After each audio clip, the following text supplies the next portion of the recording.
صبر نہ کر سکے اور تم سے ذوالقرنین کے بارے میں دریافت کرتے ہیں، کہہ دو کہ میں اس کا کسی قدر حال تمہیں پڑھ کر سناتا ہوں۔ ہم نے اس کو زمین میں بڑا اقتدار دیا تھا اور ہر طرح کا سامان اس کو عطا کیا تھا، تو اس نے ایک سفر کا سامان کیا، یہاں تک کہ جب سورج کے غروب ہونے کی جگہ پہنچا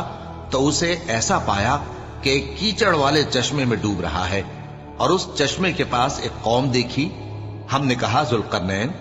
تم ان کو خواہ تکلیف دو خواہ ان کے بارے میں بھلائی اختیار کرو، دونوں باتوں کی تم کو قدرت ہے۔ ذوالقرنین نے کہا کہ جو کفر و بدکرداری سے ظلم کرے گا اسے ہم سزا دیں گے، پھر وہ اپنے پروردگار کی طرف لوٹایا جائے گا تو وہ بھی اسے بڑا عذاب دے گا، اور جو ایمان لائے گا اور عمل نیک کرے گا اس کے لیے بہت اچھا بدلہ ہے، اور ہم اپنے معاملے میں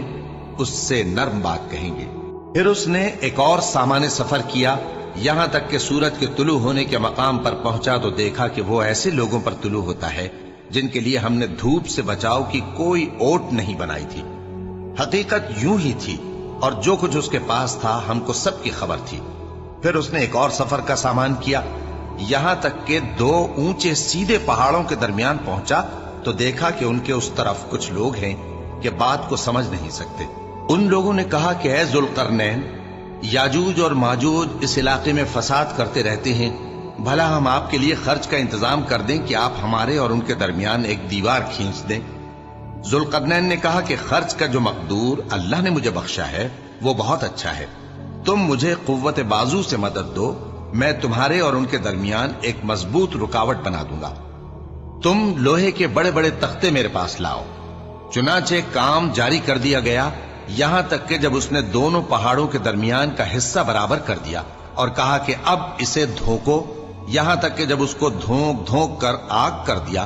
تو کہا کہ اب میرے پاس تانبا لاؤ کہ اس پر پگھلا کر ڈال دوں۔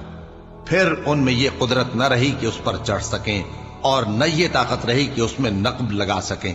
بولا کہ یہ میرے پروردگار کی مہربانی ہے، پھر جب میرے پروردگار کا وعدہ آ پہنچے گا تو اس کو ڈھا کر ہموار کر دے گا، اور میرے پروردگار کا وعدہ سچا ہے۔ اس روز ہم ان کو چھوڑ دیں گے کہ روئے زمین پر پھیل کر ایک دوسرے میں گھس جائیں گے، اور سور پھونکا جائے گا تو ہم سب کو جمع کر لیں گے، اور اس روز ہم جہنم کو کافروں کے سامنے لائیں گے، جن کی آنکھیں میری یاد سے پردے میں تھیں اور وہ سننے کی طاقت نہیں رکھتے تھے۔ اب کیا کافر یہ خیال کرتے ہیں کہ وہ میرے بندوں کو میرے سوا اپنا کارساز بنائیں گے تو میں خفا نہیں ہوں گا؟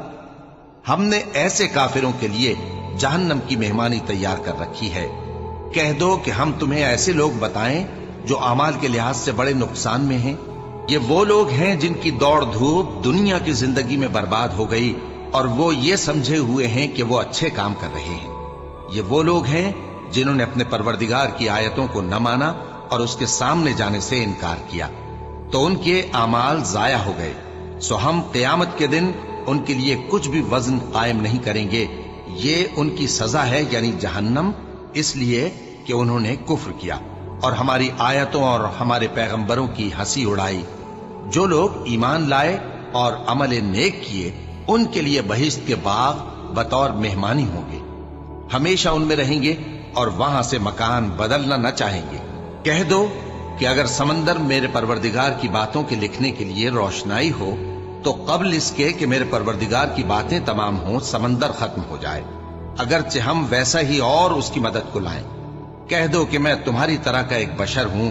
البتہ میری طرف وہی آتی ہے کہ تمہارا معبود وہی ایک معبود ہے، تو جو شخص اپنے پروردگار سے ملنے کی امید رکھے چاہیے کہ عمل نیک کرے اور اپنے پروردگار کی عبادت میں کسی کو شریک نہ بنائے۔